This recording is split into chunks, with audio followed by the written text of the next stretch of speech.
This time it's 5 British 750s.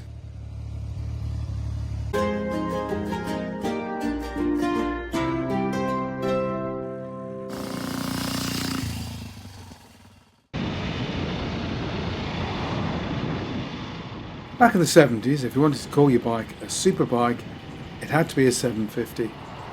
Anything smaller just wasn't quite there. These days, of course, everybody wants their bikes to be litre plus. But this was a simpler world who wanted their bikes to be more rideable and usable. Because in truth, few bikes can better the all-round abilities of a good 750. The BSA Rocket 3. While it's true that from an engineering standpoint, the BSA Rocket 3 may have been a little better had it been designed from the ground up using a clean sheet of paper, for example using horizontally split crankcases, the bike may have been a little better. But that wasn't the realities of BSA in the mid-60s, and what was really intended to be a developmental prototype with a view to a more advanced overhead cam engine later turned into a production machine. And there's no denying that the project was essentially a triumph one, but seeing the potential of a multi-cylinder, the management at BSA decided they must have a BSA version as well as a Triumph version. And so time was taken out to develop a BSA version. This had inclined cylinders. The engine is not tilted as some people might tell you, but does in fact have proper reclined cylinders. And then of course there was the redesign work, the oval design which some people love, but unfortunately far too many people simply didn't like at all. And this was especially true in the American market, where the new age style design simply didn't catch on. Why BSA Group didn't hedge their bets and build one as a modern style bike and the Triumph, for example, as a more classically style bike is frankly anybody's guess. Perhaps they'd paid Ogle for the design work and wanted to make full use of it.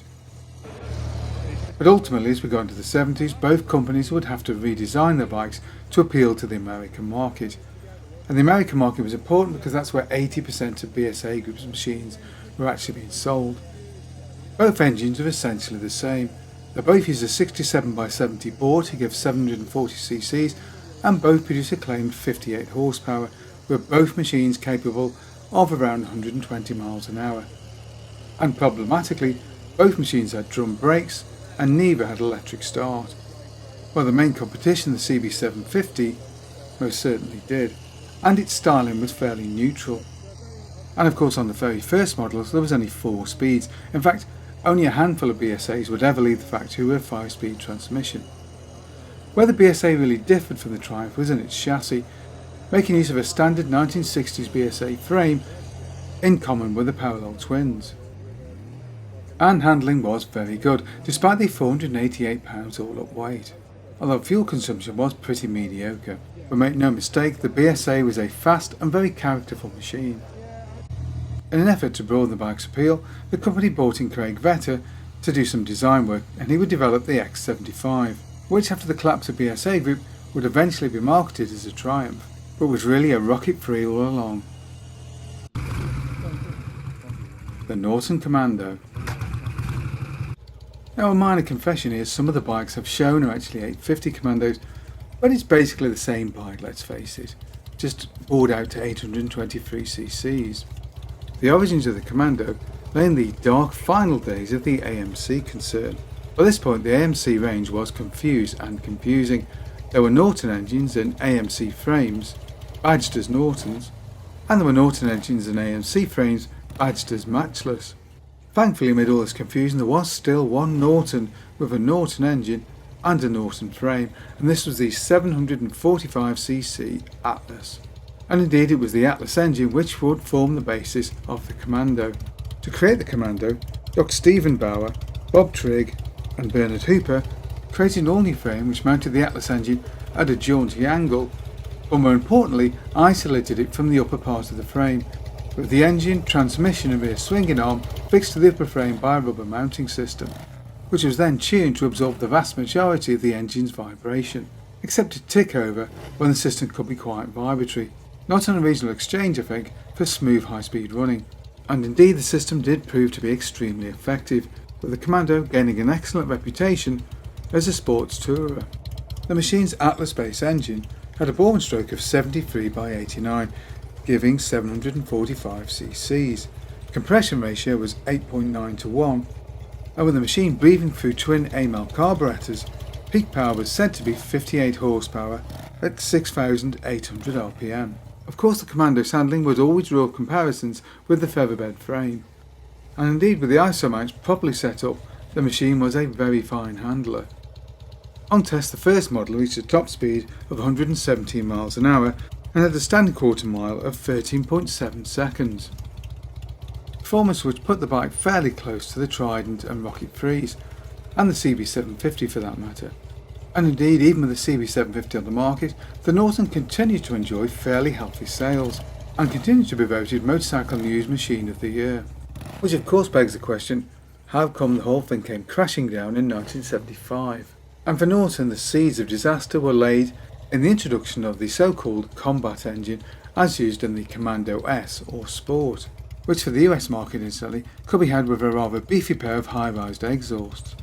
This machine arrived in 1970 and caused a sensation, 65 horsepower and tremendous acceleration, with its 12-second standing quarter mile time putting it on par with Kawasaki's triples and somewhat faster than Honda's CB750. But unfortunately for Norton, the whole thing turned out to be a commercial disaster, with early failures of the main crank bearings and rapid camshaft wear. The warranty claims would leave Norton with a financial black hole, which would lead to the shotgun wedding with BSA Group, something which in fact did neither company any good ultimately. Tighter emissions would lead to the development of the 850 engine, and the final 850 Mark III of 1976. The tighter US emission regulations unfortunately left the old-fashioned Norton engine somewhat asthmatic. In 76 the company developed a sleek, more modern looking prototype, but unfortunately for the Commando, the sands of time had run out.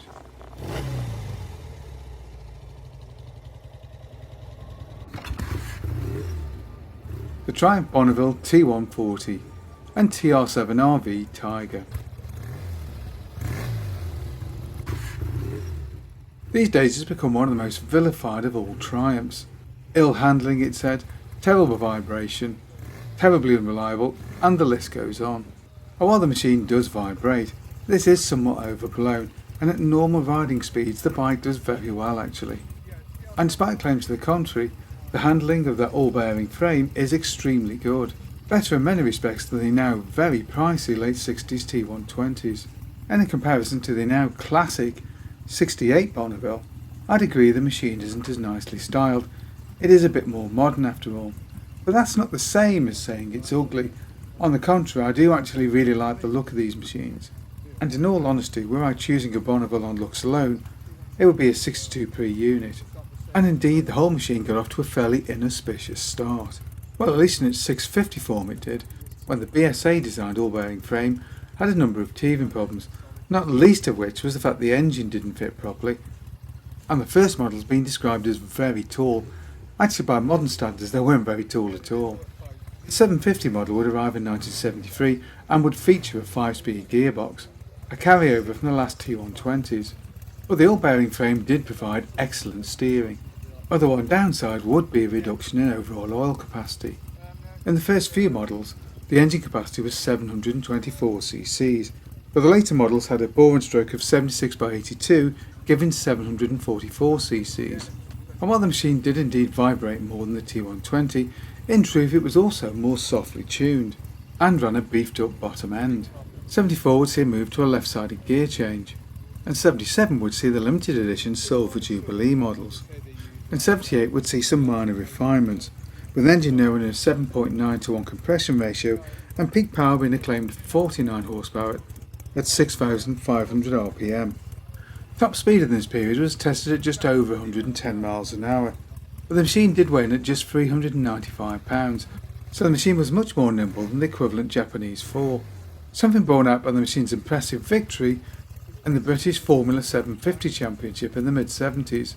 1979 would see the launch of the T140E. This had a revised cylinder head and carburetors, which was aimed at meeting the American emission regulations. There was also a T140D, essentially a custom version of the same bike, and ultimately around 20,000 variants of this machine would be completed.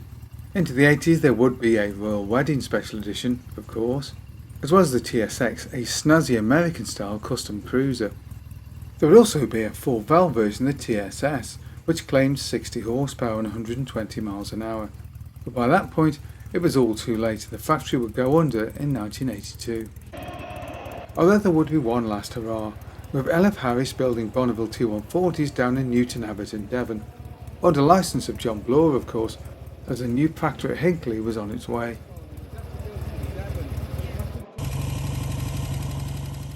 The Royal Enfield Interceptor 2. The last Royal Enfield to be built in Britain, the Interceptor 2 is a forgotten classic, but is regarded by some at least as perhaps the best British parallel twin of the classic era. The machine was introduced at the end of the 60s and was an evolution of the earlier Constellation 700 and Interceptor 750s, which had originally launched way back in 1963. But the new engine represented in effect a total redesign, although it did look very much the same. And while it still used the same 4-speed transmission, the new engine ran true wet sump lubrication. Although it was still a 360-degree parallel twin, the same as all the others in the British market, Royal Enfield both statically and dynamically balanced the cranks of all their machines, and so despite their larger capacity, generally ran smoother than most of their competition. The mighty engine ran a bore and stroke of 71 by 93 to give an all-in capacity of 636 cc's. Compression ratio was 8.5 to 1, and claimed peak power was 56 horsepower at 6,750 rpm, with the machine running a top speed of in and around 120 miles an hour. And with its high bars and small petrol tank, the machine was clearly aimed at the US market. But unfortunately events overtook Royal Enfield. The factory was purchased by Manganese Bronze Holdings, who would essentially asset strip the firm because the land on which the factory stood was worth more than the factory's turnover. The Interceptor 2 would continue in production small from what was essentially an underground bunker, no really, before being quietly killed off by Manganese Bronze Holding. Triumph Trident. The Trident represents the best and worst of the British industry, a clever design making use of what parts were available on a limited budget, but then held back by management, who in the mid-60s didn't see the need for such a machine, and who, after finally green-lighting the project, delayed the project still further by insisting that a BSA version be developed, which would have a subtly different engine design. And then when the bike finally did hit the road, albeit 2 years too late, they found that the first machine's unusual styling did not engender mass appeal. In fact, some thought it just plain ugly. Realising that this had impaired sales on their all-important American market, in 1972 Triumph would redesign the bike to give it more traditional styling, to make it resemble the Bonneville range much more closely. There would also be a 5-speed gearbox at this point, and a single disc brake at the front, though alas still no electric start. And while it's often said that the Trident was a commercial failure, the fact is while its sales were dwarfed by the CB750, the Trident still outsold its rocket-free stablemate by a considerable margin, with around 45,000 of the machines being made. And incidentally, that's the kind of production figures the most Italian manufacturers of the 1970s could only dream of, and a considerably better figure than that managed by the Honda 6. But of course at that time the Italian companies were much smaller and didn't have BSA Group's overheads. 1974 would see the introduction of the T160, the final update to the original Trident range. This machine ran an engine with BSA-style inclined cylinders placed in a race-design frame originally used by the slippery Sam endurance racer. And although little changed internally, the engine featured the 5-speed transmission of the T150V, but now moved to the left side to accommodate US regulations, and added an electric start. With all the extra paraphernalia, the machine's weight had now crept up to 525 pounds.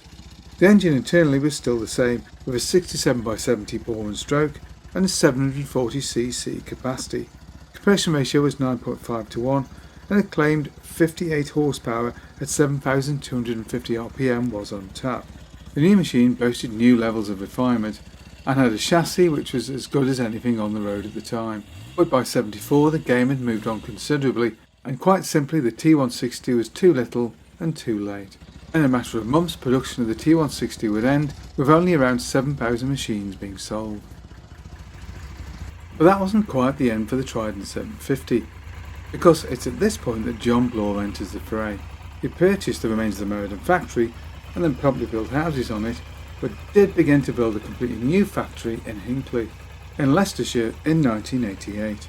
And it was here that the new T300 range was developed, which used a modular concept to build a long and short stroke engine range, with the 3-cylinder range being topped by an 885cc 98 horsepower Trident, but running alongside it was a smaller short stroke 750, which ran a bore stroke of 76 by 55mm to give 749 cc's.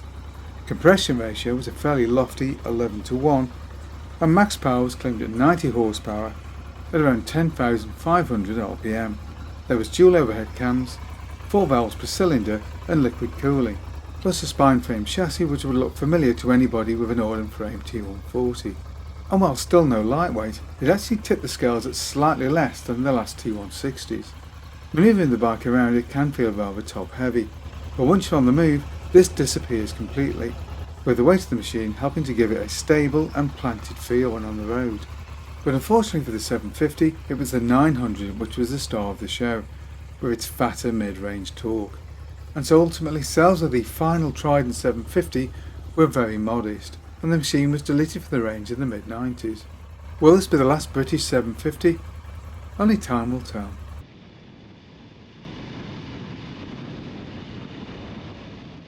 What other bikes or collections of bikes would you like to see us cover in a future video?